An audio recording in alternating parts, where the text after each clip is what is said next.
प्रातः स्मरणीय विश्ववंदनीय समर्थ गुरु एवं पूज्य माँ के चरणों में कोटिशः नमन है। सत्संग सभा में उपस्थित आप सबों का हार्दिक स्वागत है। कुछ भक्त जिज्ञासुओं ने गुरु महाराज साहब से पूछा कि प्रभु,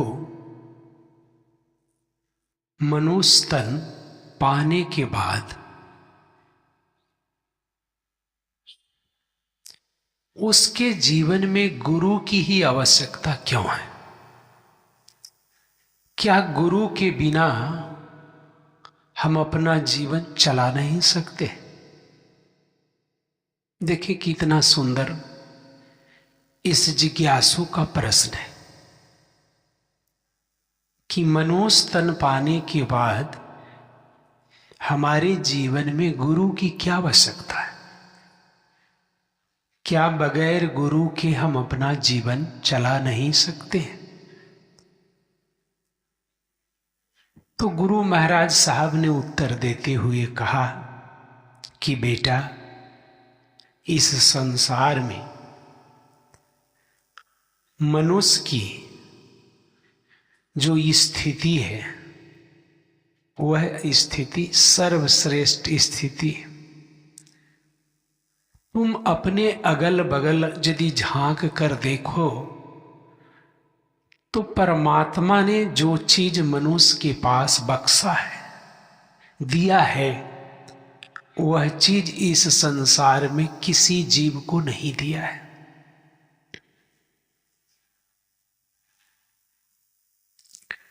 किसी को चलने की शक्ति दिया है, खाने की शक्ति दिया है, दौड़ने की शक्ति दिया है, सारी शक्तियां दिया है। लेकिन परमात्मा ने मनुष्य के पास जो एक अद्भुत शक्ति दी है, आश्चर्यजनक चीज उसे प्रदान किया है, वह इस संसार में किसी जीव को नहीं दिया है। और वह क्या है? चिंतन। चिंतन करने की अवस्था केवल मनुष्य को ही प्राप्त है। इसके अलावे इस संसार में किसी भी जीव को ऐसी अवस्था परमात्मा ने नहीं दिया है। तो सब कुछ करते हुए भी संसार के सारे जीव केवल भोग में पड़े हैं, जिसे हम भोग योनि कहते हैं। और मनुष्य ही एक ऐसा जीव है जो चिंतन के माध्यम से कर्म के मर्म को समझ सकता है। बेटा, याद रख इस बात को कि इस संसार में गुरु के अलावे कोई भी भगवान, ईश्वर, परमात्मा, देवी देवता तुम्हें कर्म करने की शिक्षा नहीं देता है। तुम्हें कर्म करने की शिक्षा नहीं देता है। और जब तक व्यक्ति गुरु से जुड़ता नहीं है, तब तक उसे पता ही नहीं चलता है कि हमारा कर्म क्या है। भले हम रोज बोलते हैं कि कर्म का फल हम सबों को भोगना है, कर्म का फल को लेकर इस संसार से हमें विदा होना है।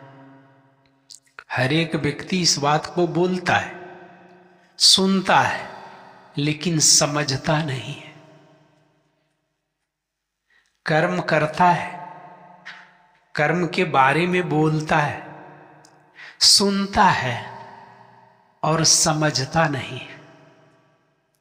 तो इस विषय को समझने के लिए गुरु की आवश्यकता है।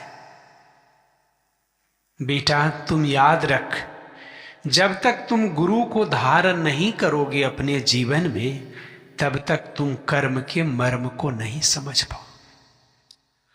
और जहां तक बात रही कि क्या बिना गुरु के हम जीवन जी सकते हैं कि नहीं, तो जीवन तो तुम जी सकते हो,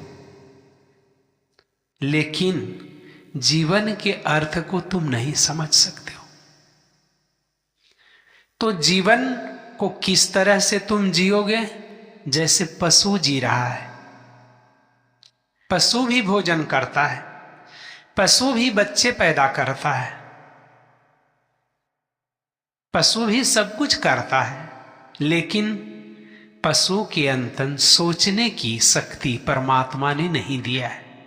तो वह सोच ही नहीं सकता है कि हम अपना कर्म क्या करें। और उसके कर्म में जो परमात्मा ने पहले से लिखा है भोग योनि, तो वह अपने मालिक के अनुसार सारा भोग भोग रहा है। अब जैसे बैल को आप देखें तो सवेरे किसान ले जाकर के उसे जोतता है, दिन भर जोतता है, और फिर जो भी बन पड़ता है कट्टू भूसा उसके आगे में धर देता है, उसे खाना पड़ता है, दिन भर चलना पड़ता है। क्या वह जीव कुछ बोल सकता है अपने मालिक से? नहीं बोल सकता है। तो आप यह सोचें कि परमात्मा ने कितनी बड़ी दौलत मनुष्य को दिया है, और इस संसार में जो मनुष्य की स्थिति है वह सबसे बेहतर है, सबसे बेहतर है। इसलिए कि उसके नीचे पशु की स्थिति है और मनुष्य से ऊपर बुद्ध की स्थिति है।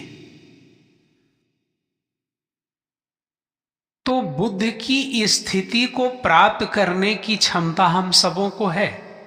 यदि हम गुरु से दीक्षा ले चुके हैं तो हम लोग मनुष्य से बुद्ध बन सकते हैं, बुद्धत्व को प्राप्त कर सकते हैं, ज्ञान की अवस्था को प्राप्त कर सकते हैं। और उस ज्ञान की अवस्था को प्राप्त करने के लिए ही परमात्मा ने हम सबों को यह मनुष्य योनि दिया है। और यह हम पर निर्भर करता है कि हम इसे उन्नत बनावें या नीचे गिरा दें। और जो व्यक्ति, जो प्राणी इस संसार में अभी तक भी गुरु से नहीं जुड़ा है, उसकी पूरी संभावना है कि अगला जन्म उसका मनुष्य का होने वाला नहीं है, मनुष्य की योनि प्राप्त होने वाला नहीं है। इसलिए कि कर्म करने का ज्ञान तो कोई बताने वाला किया ही नहीं। गुरु यदि धारण करता तो गुरु के माध्यम से उसे दीक्षा मिलता, और उसके माध्यम से जब वह अपनी साधना को प्रारंभ करता तब जाकर के उसे कर्म का मर्म समझ में आता। और जो कार्य अधूरा रह जाता है उस कार्य को करने के लिए परमात्मा उसे मनुष्य योनि देता है कि जिस कार्य में तुम लगे हो उस कार्य को तुम पूरा नहीं किया है तो पुनः जाओ और इस कार्य को प्रारंभ करो। जितने भी देवी और देवता हैं वह भी तरसते हैं कि काश हमें मनुष्य का योनि रहता तो कम से कम हमें सत्संग करने का मौका मिलता। लेकिन वह देवी देवता भी भोग योनि में पड़ा हुआ है। देवी देवता जितने भी हैं वह भी कुछ समय के लिए ही भोग योनि में पड़ा हुआ रहता है। ज्यों ही उसका भोग पूरा होता है त्यों ही वहां से उसे हटा दिया जाता है। तो आप देखें कि हरेक दृष्टिकोण से परमात्मा ने हम सबों को जो योनि प्रदान किया है, मानव का तन, यह सर्वश्रेष्ठ है। और इस मानव तन को सर्वश्रेष्ठ बनाने के लिए ही आपके और हमारे जीवन में गुरु की आवश्यकता पड़ती है। तो इस तरह से गुरु महाराज साहब ने उस जिज्ञासु के प्रश्न का उत्तर स्पष्ट किया कि तुम कहते हो कि हम बिना गुरु के अगर जीवन जिए तो क्या ऐसा जीवन जिए? तो गुरु विहीन जीवन पशुवत जीवन होता है। पशुवत जीवन कैसे होता है कि सब कुछ करके, पढ़ लिख करके, नौकरी चाकरी करके, अकूत संपत्ति कमा करके भी व्यक्ति के अंदर कर्तव्य बोध नहीं होता है। कर्तव्य बोध नहीं होता है। और जब कर्तव्य बोध नहीं होता है तो हमारे परिवार और समाज के सारे रिश्ते चीखते हैं, चिल्लाते हैं, चारों तरफ रुदन उठता है, क्रंदन होता है, कोलाहल होता है। और जब आप उसमें झांक कर देखते हैं तो पता चलता है कि भाई भाई से लड़ाई चल रहा है, भाई भाई की हत्या हो रही है। वह हत्या किस लिए हो रही है? तो 1 कट्ठा जमीन के लिए, 1 डिसमिल जमीन के लिए भाई मर्डर कर रहा है, भाई का गला घोट रहा है। क्या यह मनुष्य होने का लक्षण है? यह मनुष्य होने का प्रमाण देता है? तो उत्तर मिलता है कि नहीं, कतई नहीं। अगर मनुष्य के अंदर मनुष्यता का विकास नहीं हुआ तो फिर मनुष्य योनि में जन्म लेने का क्या लाभ? और अभी आप देखें तो पूरा समाज, पूरा परिवार इसी से पटा हुआ है, इसी क्रंदन कोलाहल में चल रहा है। कोई ऐसा घर नहीं है जिसमें ऐसा क्रंदन नहीं है, हर एक परिवार में। और गुरु महाराज साहब कहते हैं कि ऐसा इसलिए हुआ है कि तुम अपने कर्तव्य को भूल चुके हो। यदि तुम सब अपने कर्तव्य को जान जाता तो यह रुदन, क्रंदन, कोलाहल बंद हो जाता। यहां स्वर्ग का 7वां स्वर सुनाई पड़ता। स्वर में जो सुंदर स्वर लहरी संगीत का उठता है, वह संगीत की स्वर लहरी तुम्हारे घरों में भी सुनाई पड़ता, तुम्हारे घर से भी निकलता यह स्वर। लेकिन तुम गुरु विहीन हो, इसलिए तुम अपने कर्तव्य को नहीं पहचान सके और अधिकार की चिंता करने लगे। एक पीएनबी का मैनेजर से हमारी बातचीत हो रही थी डिस्पेंसरी में। तो मैंने उससे उसका हाल चाल पूछा कि बताइए आपका हाल चाल क्या है। तो उस मैनेजर साहब ने कहा, डॉक्टर साहब अगर नहीं पूछें तो ज्यादा अच्छा है। तो मैं बड़ा आश्चर्य हुआ कि हाल और समाचार पूछने में कहते हैं कि नहीं पूछे तो ज्यादा अच्छा है, क्या बात है। तो उन्होंने कहा कि जिस राजगीर के मकान में हम रहते थे, उस मकान से हमें बेटा बाहर कर दिया। अपना ही बेटा, कोई दूसरा बेटा बाहर नहीं किया है। बड़ा लड़का जो था मैनेजर साहब का, वह जबरदस्ती माता पिता दोनों को हाथ पकड़ के खींच दिया और कहा कि तुम दोनों यहां से कहीं चले जाओ, इस मकान में मैं रहूंगा, तुमको रहने का कोई अधिकार नहीं। अब आप सोच सकते हैं कि हमारे समाज की स्थिति क्या है। जिस पुत्र को माँ 9 महीने गर्भ में रखी, पिता उसका लालन पालन किया, पढ़ाया लिखाया, और वही पुत्र कान पकड़ के घर से बाहर कर दिया। तो वो नहीं पूछें तो ज्यादा अच्छा है। अभी हम भुवनेश्वर में हैं, छोटे बेटे के पास। कैसा रिश्ता है, कैसा संबंध है और कैसा कर्तव्य है। यह तो मैं केवल एक उदाहरण दिया, ऐसे ऐसे हमारे परिवार और समाज में असंख्य उदाहरण है, भरा पड़ा हुआ है। और उसका एकमात्र कारण है कर्तव्यहीनता। अपने कर्तव्य को नहीं समझना ही हमारी सबसे बड़ी भूल है। और वह कर्तव्य का बोध तब होता है जब आप गुरु से जुड़कर सत्संग में जाना प्रारंभ करते हैं। और सत्संग में भी केवल जाकर अगर छोड़ देते हैं तो कर्तव्य बोध नहीं रह जाता है। अगर आप बार बार सत्संग करते हैं, बार बार सत्संग करते हैं, तब आपके अंदर से वह चीज निकलने लगता है। इसलिए कि आपके अंदर जो अवगुण हैं, उस सारे अवगुण धीरे धीरे गुरु की साधना से गलने लगता है। वह जो तेवर है हम सब के अंदर, काम का, क्रोध का, लोभ का, मोह का, मद का, वह धीरे धीरे गलने लगता है।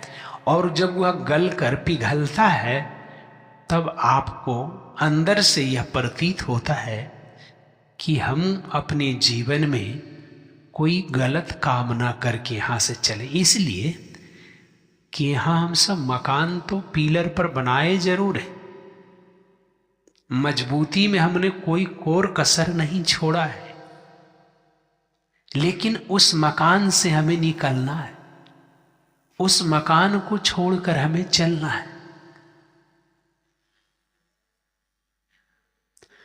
तो जब यहां हम सब अतिथि के रूप में हैं, एक मुसाफिर के रूप में हैं, तो फिर इतना दबदबा क्यों किसी पर बना है?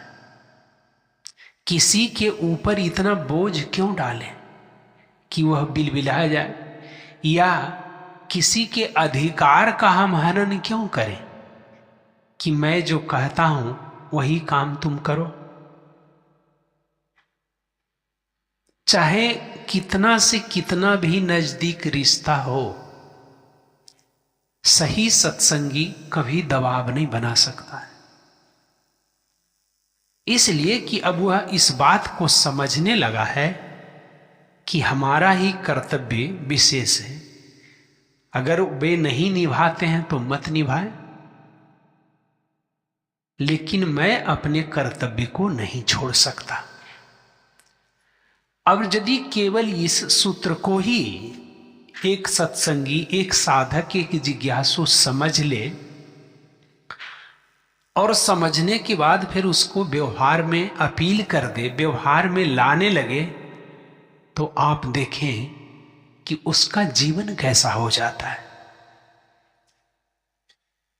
तो फिर उसका जीवन केवल गीत में गाता नहीं है, बल्कि उसको व्यवहार में उतारता है कि जहां ले चलोगे वहीं मैं चलूंगा, जहां नाथ रख दो वहीं मैं रहूंगा।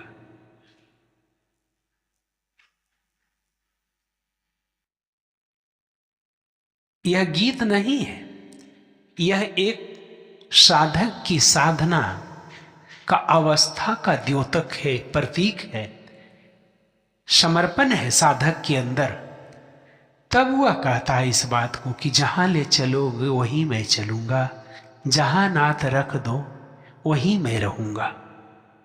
ऐसे कोई तैयार होगा? कोई भी व्यक्ति समाज में देखिए कि जो तुम कहोगे वही मैं करूंगा, कतई तैयार नहीं। और फिर रख देने की बात तो बहुत दूर की बात है, कोई नहीं तैयार होगा।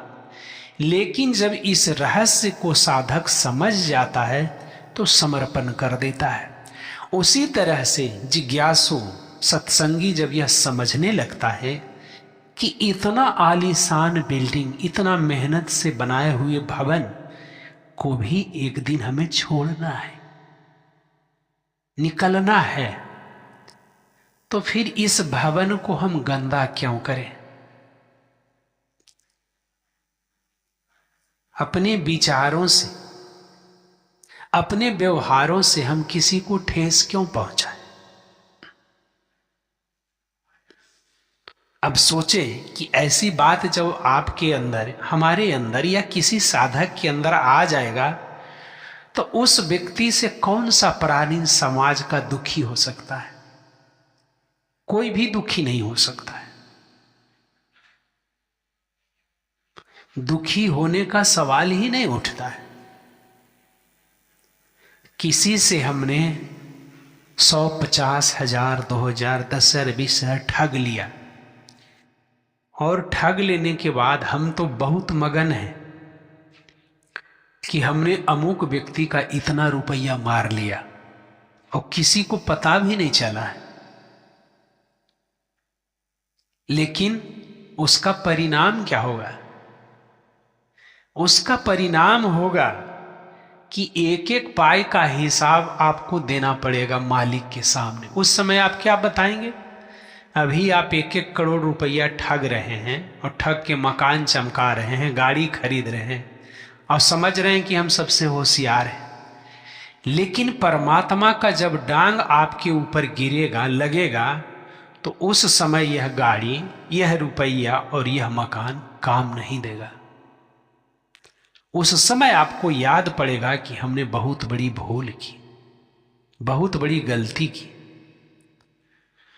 तो बेटा याद रख कि मनुष्य योनि पाने के बाद एक समर्थ गुरु का सानिध्य प्राप्त कर और बार बार उसके सत्संग में जाकर बैठो और जाकर वहां पर सेवा के कार्य को समझो, सेवा को अपने दायित्व में लो और तुम देखना कि तुम्हारा जीवन बदलने लगेगा। सचमुच मानव होने का अर्थ तुम समझने लगोगे। वरना यदि गुरु नहीं धारण करते हो तो मनुष्य योनि में जन्म लेकर भी तुम पशुवत हो, पशुवत। आइए हम सब उस अवस्था की ओर चलें जिस अवस्था के लिए गुरु महाराज साहब ने हम सबों को ज्ञान रूपी दीक्षा दिया और उसे सुबह शाम करने के लिए बताया। गुरु महाराज साहब ने उस जिज्ञासु को समझाते हुए कहा कि बेटा, जब तक प्राणी गुरु से नहीं जुड़ता है तब तक ब्रह्मा, विष्णु और महेश इन तीनों का अर्थ नहीं समझ पाता है। यद्यपि रोज दिन इसकी पूजा करता है, ब्रह्मा, विष्णु, महेश के नाम को लेकर रोज दिन पूजा करता है, रोज दिन मंदिर जाता है। और तो और घर पर भी जब रहता है और जब बोलने की बारी आता है तो इस मंत्र को बार बार दोहराता है। गुरु ब्रह्मा, गुरु विष्णु, गुरु देवो महेश्वर, गुरु साक्षात पार ब्रह्म तस्मै श्री गुरुवे नमः। लेकिन जो व्यक्ति इस मंत्र को बोलता है उस व्यक्ति से यदि तुम पूछो कि इसका अर्थ क्या है तो अर्थ नहीं बता सकता है। और अर्थ नहीं बताने का कारण है कि उसके जीवन में गुरु नहीं है। जिसने भी अपने जीवन में गुरु को धारण किया है वह व्यक्ति, स्त्री हो अथवा पुरुष, इसके अर्थ को जानता है कि गुरु ब्रह्मा कैसे है, गुरु विष्णु कैसे है और गुरु शंकर कैसे है। ब्रह्मा का कार्य है सृष्टि करना। ब्रह्मा इस संसार की सृष्टि करता है, रचना करता है। तो ठीक उसी तरह से गुरु जब बीज मंत्र डालता है तो वह सृष्टि का कार्य करता है। विष्णु का काम है पालन पोषण करना। तो गुरु जब आपको बार बार अपने सत्संगों में बुलाता है या बार बार आपके पास पहुंचता है तो वह जो दीक्षा का बीज मंत्र है उसका पालन पोषण करता है। और शंकर का काम है कि हमारे और आपके अंदर जो विकार हैं, काम का, क्रोध का, लोभ का, मोह का, मद का, उन सारे विकारों को नष्ट करता है, विनाश करता है। ठीक गुरु भी हमारे अंदर में उठने वाले उन सारे विकारों को हटाता है, यानी हमारी जितने भी तेवर हैं उस तेवर को कम करने लगता है। अब आप समझें कि एक समर्थ गुरु के अंदर कितनी अद्भुत बात है। और जब हम समर्थ गुरु धारण कर लिया तो फिर अलग से हमें किसकी पूजा करनी है, किस मूर्ति की हम पूजा करें। और यदि हम दूसरे मूर्ति की पूजा करते हैं, दूसरे भगवान की पूजा करते हैं, इसका मतलब है कि आपको या हमें अपने गुरु के चरणों में श्रद्धा नहीं है, या हम अपने गुरु के महत्व को नहीं समझ सके। यदि हम समझ जाते कि वास्तव में गुरु के अंदर, एक समर्थ गुरु के अंदर संसार की जितनी भी शक्तियां हैं, चाहे वह शक्ति देवी देवता का हो, चाहे वह शक्ति ईश्वर का हो, सारी शक्तियों का वह खान है, वह भंडार है। और अभी आप भजन सुन रहे थे, नैनन बटिया बिछायल सबरी, अजहू न एले श्री राम हो राम। यह सबरी माँ का जो गीत है, वह गीत भी गुरु के समर्पण का गीत है। गुरु ने जो बात सबरी माँ को बताई कि एक दिन तुम्हारे इस आश्रम पर तुम्हें कहीं नहीं जाना है, भगवान राम को खुद यहां आना पड़ेगा। और खुद भगवान राम आए। प्रतीक्षा करते करते चौथापन बीत गया तो बीत गया, लेकिन सारे आश्रम के जो वासी थे, सत्संगी थे, सब वहां से निकल गए कि अब यहां कुछ नहीं रहा, अब तो गुरु जी गुजर चुके हैं, इसलिए अभी इस आश्रम में कुछ नहीं। लेकिन गुरु के चरणों में इतनी बड़ी निष्ठा सबरी मां को थी कि कभी भी एक कदम पीछे नहीं हटी और अनवरत आश्रम का सेवा और गुरु की दी हुई विधि से साधना करते रही। और भगवान राम को पहुंचना पड़ा वहां।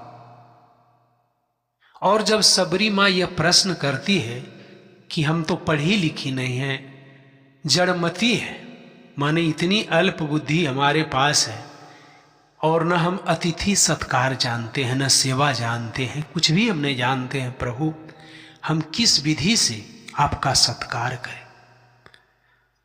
तो भगवान राम ने जब वर्णन करने लगा, बताने लगा, तो स्पष्ट रूप से बताया कि 9 प्रकार की भक्ति होती है, और इन 9 प्रकार की भक्ति में यदि कोई प्राणी एक भी भक्ति को पकड़ लेता है तो वह मुझे प्राप्त कर लेता है, मेरे चरणों से मिल जाता है। और तुम्हारे अंदर सबरी तो 9 भक्ति है। इसीलिए सबरी मां को भगवान राम ने भक्त शिरोमणि की उपाधि दिया। आज तक उतना बड़ा भक्ता कोई पैदा नहीं लिया स्त्री होकर। तो यह था गुरु के चरणों में, गुरु के वचनों में अटूट श्रद्धा और विश्वास का फल। तो देखें गुरु महाराज साहब ने कितना स्पष्ट बताया। और गुरु महाराज साहब ने विज्ञान के रूप से स्पष्ट किया कि यह शक्ति ब्रह्मा का, विष्णु का और महेश का तीनों तुम्हारे शरीर के अंदर है। तुम्हारे शरीर के अंदर यह तीनों शक्ति है, इसलिए तुम्हें मंदिर नहीं जाना चाहिए, मंदिर में जाकर घंटी नहीं डुलाना चाहिए। तुम्हारा जो नाभि चक्र है उस चक्र में ब्रह्मा का वास है। जो तुम्हारा हृदय चक्र है उसमें विष्णु का वास है। और जो तुम्हारा भीरकुटी है उसमें शंकर का वास है। और इन तीनों शक्तियों को संचित करने वाली शक्ति जो मूलाधार है, जिसे हम लोग सर्पिणी कहते हैं या सुरति कहते हैं, वह आपके शरीर के मूलास्थान में बैठा हुआ है। और गुरु से जब आप दीक्षा लेकर सही माने में ईमानदारी पूर्वक जब साधना करते हैं तो उस मूलाधार की शक्ति को जगाना है, और वह शक्ति जब जागने लगती है तो यह तीनों शक्तियां धीरे धीरे जागती हैं। और जब शक्तियां ये ब्रह्मा की, ये विष्णु की, ये महेश की जब किसी प्राणी के अंदर जागृत हो जाता है तो वह व्यक्ति एक दिन समर्थ गुरु बन जाता है और उसके अंदर से सारे क्रियाकलाप होना शुरू हो जाते हैं। जैसे हमारे गुरु महाराज साहब को देख लें, हमारे गुरु महाराज साहब के अंदर यह तीनों शक्तियां थी, ब्रह्मा विष्णु महेश की। और यही कारण था कि घोर उपेक्षा के बाद भी, घोर तिरस्कार के बाद भी गुरु महाराज साहब ने उन शक्तियों के माध्यम से दिव्य चेतना का निर्माण किया।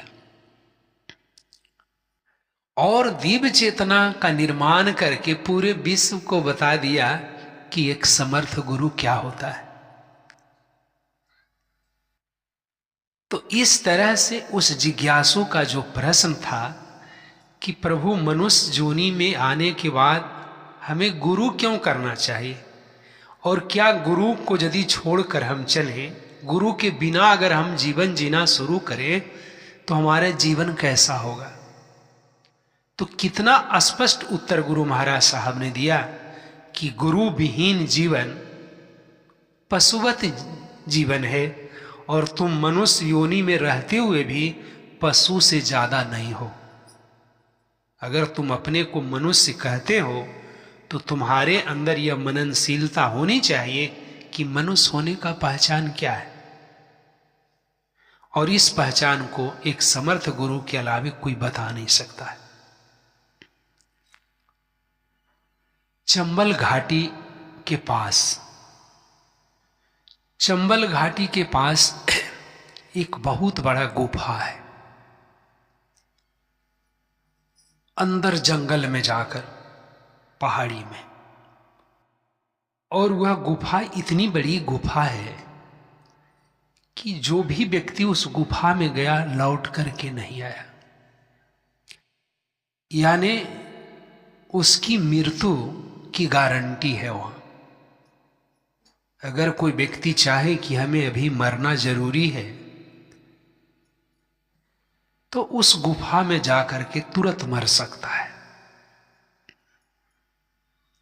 गुफा में प्रवेश करने भर की देरी है, मरने में देरी नहीं। लेकिन एक संत जो गुरु से दीक्षा लिए हुए थे और उस दीक्षा के अलावे उन्होंने अपने जीवन में कुछ नहीं किया था, किसी से कोई प्रेम, किसी से कोई लगाव नहीं रखा था संसार से, बस गुरु की दी हुई दीक्षा से ही प्रेम। और दिन रात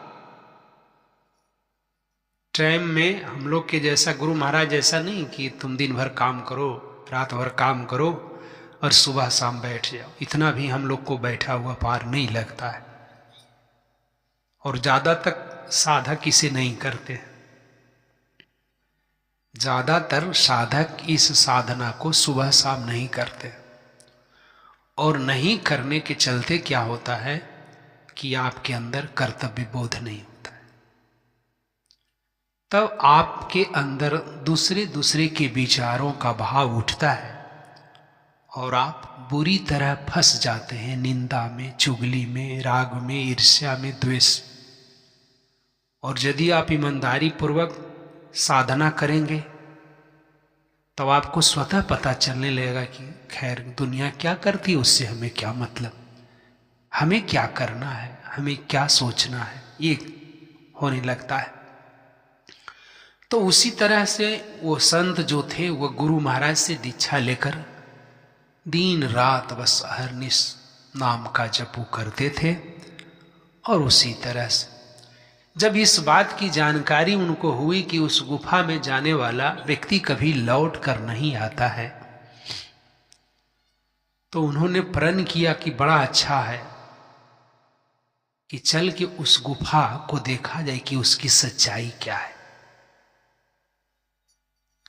क्यों लोग जाकर के मर जाता है, और अगर हम मर भी गए तो हम तो किसी से संबंध बना के रखा नहीं है, इसलिए कोई रोने वाला भी नहीं होगा, कोई विलाप भी नहीं करेगा। ऐसे भी तो जान रहा है कि सब कुछ छोड़ चुका है।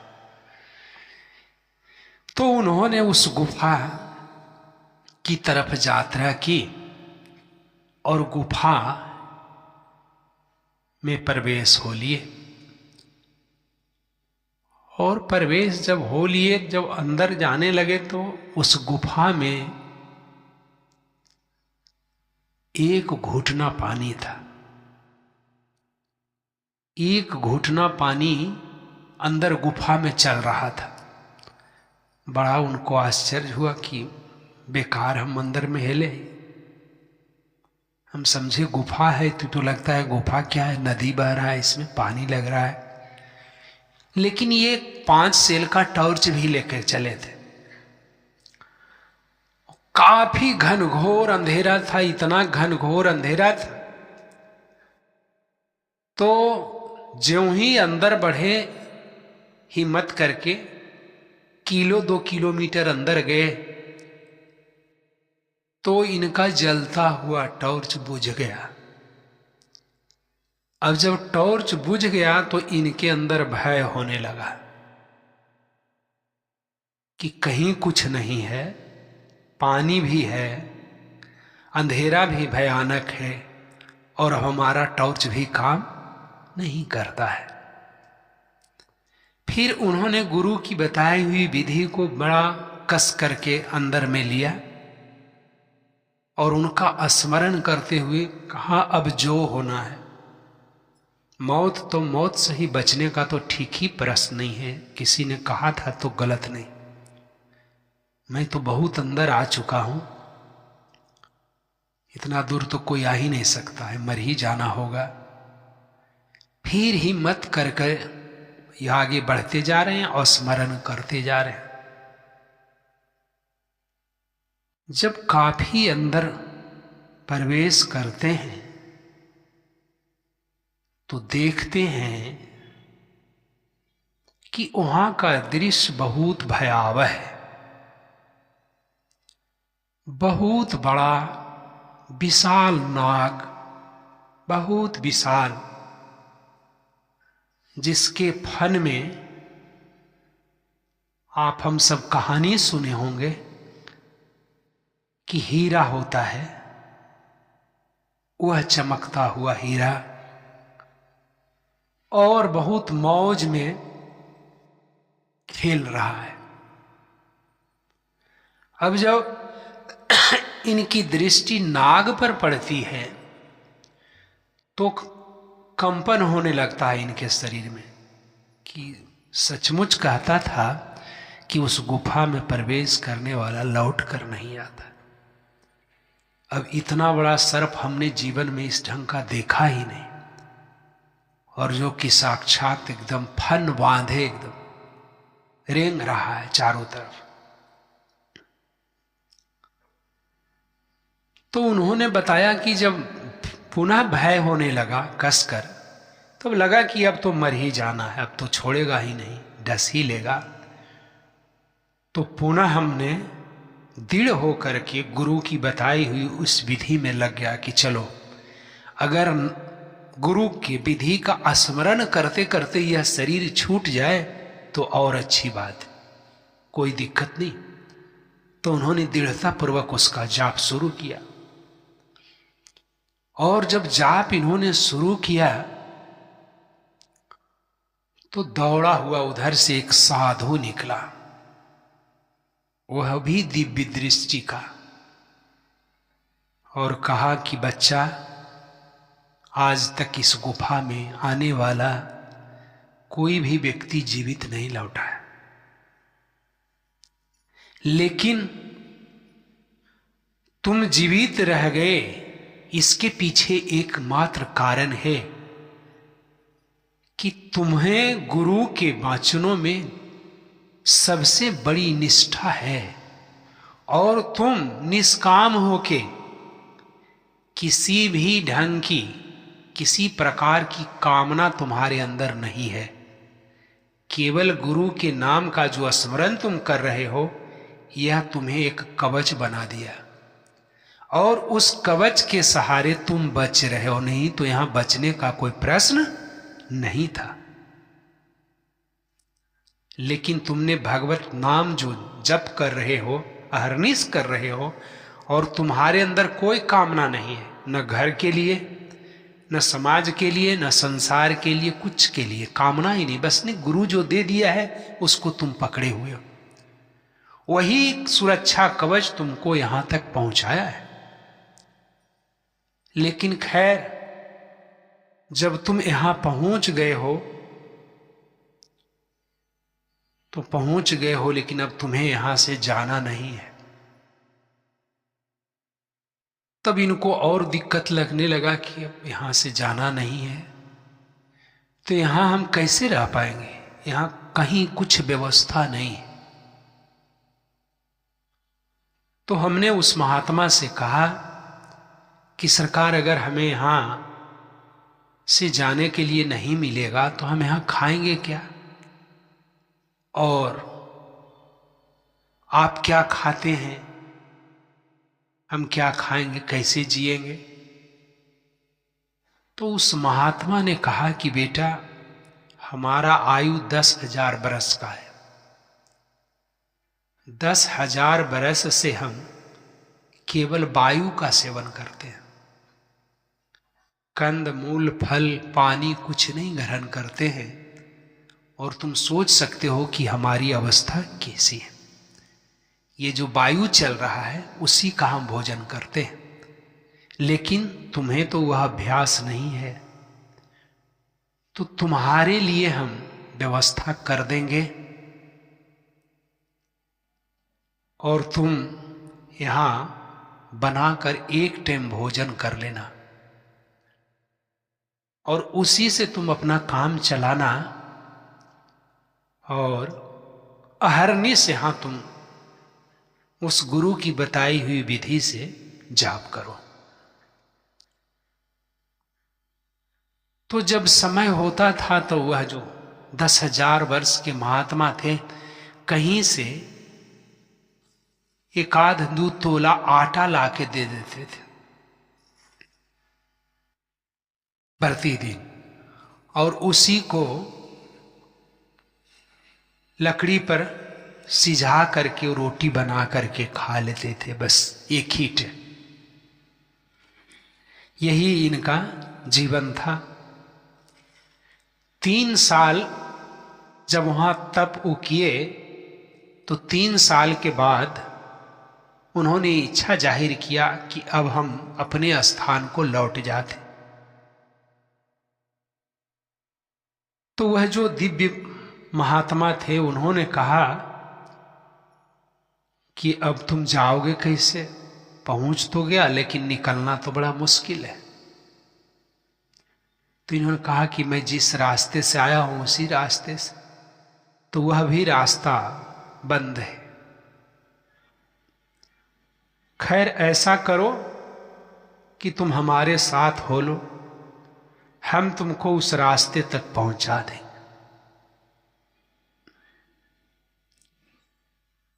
सच्ची घटना है। वह कह रहे थे इस बात को कि उन्होंने कहा कि तुम अपनी आंखें मूंदो और लो मेरा हाथ पकड़ लो। तो जैसे ही उन्होंने आंख मूंदा और दिव्य आत्मा कही, महात्मा कहिए का हाथ ज्यों ही पकड़ा, त्यों ही उन्होंने उठाकर उस जगह पर पहुंचा दिया जहां से इन्होंने प्रवेश किया था, और पूछा कि अब अपनी आंखें खोल कर देखो। और वह ज्यों ही अपनी आंखें खोलते हैं महात्मा, तो देखते हैं कि यहीं से तो मैं प्रवेश किया था, लेकिन हमें पहुंचाने वाले संत गायब है।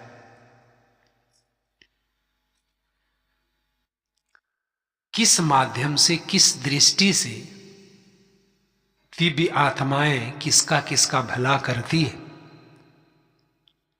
और उस घटना को उन्होंने आकर अपने सारे गुरु भाइयों को बताया कि भारत की भूमि इतनी पवित्र है, इतनी पवित्र है कि इसके कण-कण में कोने कोने पर छिपे हुए बहुत से असंख्य दिव्य आत्माएं हैं, आज भी हैं, लेकिन उसे खोजने वाला बहुत कम है, बिरला है। इसलिए कम है कि सत्य के रास्ते पर चलने वाले हमारे परिवार और समाज में नहीं। झूठ का अगर कहीं कोई आयोजन आप करें तो हाँ, लोग माथा पटकेंगे, भीड़ लगी रहेगी, लेकिन सत्य का अगर कहीं आयोजन होगा तो वहां कोई नहीं जाना पसंद करेगा। बहुत बिरला एकाध जिसके अंदर कुछ पूर्व जन्म का संस्कार है वही पहुंच पाता है। तो यह छोटी सी कहानी भी स्पष्ट करता है कि वास्तव में एक समर्थ गुरु एक साधक को, एक जिज्ञासु को क्या देता है और कहां से कहां लेकर जाता है। वह संत बताए कि मुझे आंख बंद करने के लिए कहा और मेरे हाथ को जो ही अपने हाथ में लिया, त्यों ही हमें कुछ भी पता नहीं चला कि हमें किस रास्ते से कैसे ले गए और कैसे लाए, और जहां से मैं प्रवेश किया था वहां पर मुझे खड़ा कर दिया और खड़ा करके स्वतः गायब। इसलिए कि यहीं से ही प्रवेश किया था, अब इसको जहां जाना है, जहां से आया है, आसानी से चला जाएगा। तो ये है समर्थ गुरु को जीवन में धारण करने से लाभ, और जिज्ञासु के प्रश्न को कितना स्पष्ट कर दिया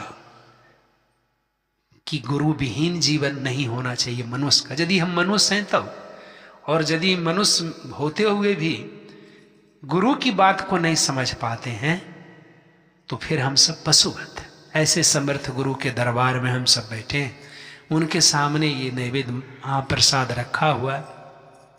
आइए हम सब उनसे करुण प्रार्थना करें। हे परमपिता परमेश्वर, हम सब आपको दे ही क्या सकते हैं प्रभु, तेरी ही दी हुई चीजों को लेकर हम सब भाई बहन आपके चरणों में उपस्थित। हे परमपिता, हम सब के अंदर भी सबरी माँ के जैसा भाव नहीं है, न विदुर के जैसा भाव है प्रभु। बस ऐसे ही जैसे एक अटपटा बालक आकर अपने माता पिता के गोद से लग जाता है, चरणों से लग जाता है, हम सभी आज वैसे ही अबोध बालक की तरह आपके चरणों से आ लगे।